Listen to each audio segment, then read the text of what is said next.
Hello and welcome to the African Informant. In this video, I'm going to share with you 10 interesting facts about Ethiopia that will blow up your mind. Located in northeastern Africa, Ethiopia, the captivating land of origins, is home to a variety of landscapes including deserts, volcanoes, and mountains.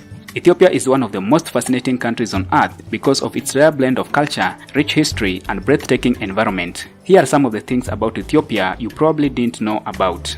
Number 10. The Ethiopian Calendar. Ethiopia is the only civilization that does not follow the 12 months Western calendar. Despite the fact that many cultures have their own calendars, many still adhere to the Gregorian calendar. Ethiopians, however, have been bold enough to stick to their calendar, which contains 13 months. The 13th month, however, has only 5 days and 6 days during the leap year. Hence, their calendar is between 7 and 8 years behind the Gregorian calendar. Their calendar is influenced by the Ethiopian Orthodox Church. Currently, Ethiopia is in the year 2015 and their new year begins on 11th September. Number 9. The Ethiopian Time. Ethiopians use a different system to calculate their hours in a day. They contend that it is less confusing if the clock begins at the same time as the day, which is a line of reasoning that is quite difficult to contest. In Ethiopia, the day begins at 1 o'clock dawn and ends at 12 o'clock sunset. The 12-hour night clock then begins to run until 1 o'clock dawn when the day begins. Number 8. Ethiopia was never colonized. Ethiopia is the only African nation that has never been colonized, a fact that locals will never get tired of reminding you. And that's also fair. Italian forces attempted colonization in 1935 and were successful in keeping the military presence there for 6 years, but Ethiopian forces fought back throughout the time and the country as a whole was never brought under control. The phrase, "we waited until they had built us railways and nice buildings and then kicked them out," is normally used by some of the locals to explain the 6-year Italian rule. Number 7. Coffee was first discovered in Ethiopia. Coffee was undoubtedly first discovered in Ethiopia and spread throughout the world through the slave trade and other channels. There are various stories as to how it was found. According to one story, a goat herder in Ethiopia in the 9th century observed how energized his goats became when they ate from a certain bush. He, as a result, attempted to chew the bush's fruit. He brought these fruits to a monastery where a monk burnt them. Other monks were drawn to the alluring perfume and the fruit was eventually dissolved in hot water to produce the first ever cup of coffee. Number 6. The origin of humanity. Ethiopia appears to have been home to some of the oldest population of hominids in the globe. Most likely, Homo erectus evolved in the area before departing from Africa more than 1.8 million years ago to settle in the Eurasia, that is Europe and Asia. Archaeological discoveries in Ethiopia's Afar region have supported theories that the nation may be the origin of humanity as we know it. Paleanthropologist Donald Johansson and Tim D. White discovered Lucy, a 3.2 million year old hominid skeleton in Ethiopia in 1972. This is where the oldest evidence of human predecessors utilizing tools have been discovered. Number 5. The first African to win gold in Olympics was from Ethiopia. Abebe Bikila, an Ethiopian, was the first black African to win an Olympic gold medal in 1960. Bikila chose to run the marathon barefoot, beating off hot favorite Moroccan Radi Ben Abdeselam by a full 25 seconds. Bikila was only able to make to the team at the last minute due to another athlete's fractured foot. Bikila became the first person to ever win the Olympic marathon twice when he triumphed at the Tokyo Olympics 4 years later, setting a world record in the process.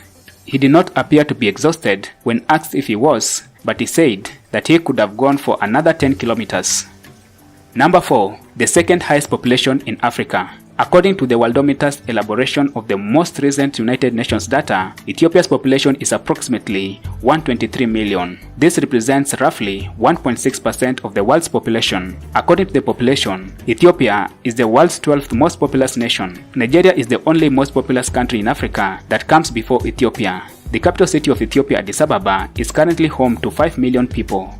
Number 3. Addis Ababa is the highest capital city in Africa. The capital city of Ethiopia, Addis Ababa, is the most elevated capital city in Africa and the 4th highest in the world, standing at an elevation of 2,450 meters. Mount Entoto, the highest mountain in the Entoto Mountains, which is located roughly 3,200 meters above sea level, provides shade for the city. Number 2. The origin of Rastafarian movement. The spiritual home of the Rastafari movement is Ethiopia, despite the fact that much of the movement's development took place in Jamaica. Being a black ruler of the independent African nation, Haile Selassie I of Ethiopia was seen by some Jamaicans in the 1930s as the messiah of biblical teachings. Prior to settling in his imperial name, which translates to the might of the Trinity, Selassie's birth name was Tafari Mokonen. Before ascending to the position of emperor, he was acting as Ras, a provisional administrator. Rastafari therefore became Haile Selassie in 1930, and his name was then adopted by the Rastafarianism religion, which considers Jesus to have been black and that the emperor was his incarnation.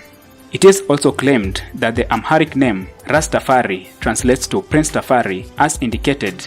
Haile Selassie's initial name was Tafari, which is a title akin to chief in Amharic. Ethiopian monarch Haile Selassie I is seen by adherents of the Jamaican Rastafarianism religious movement as a manifestation of God. The fact that Selassie is revered as the Son of God and the movement's colors are similar to those of the Ethiopian flag is unlikely a coincidence. Number 1. Addis Ababa is the political capital of Africa. Organizations with headquarters in Ethiopia include the African Union, the UN Economic Commission for Africa, UNESCO, and UNDP. Pan-Africanism, a global movement that strives to develop ties of solidarity between all indigenous and diaspora ethnic groups of African heritage, was really founded in Ethiopia. It is regarded as the movement that eventually resulted in the creation of the modern African Union and was welcomed by Emperor Selassie I. The majority of African UNESCO World Heritage Sites are in Ethiopia. The 9 locations are Tia, Fasil, Gebi, Harar, Lower Valley of the Omo, Rock-hewn Churches, Simien National Park, and Lower Valley of the Awash. Thank you for watching this video to the end. Be sure to like, share, and subscribe as we bring you more information on the African continent, people, and culture.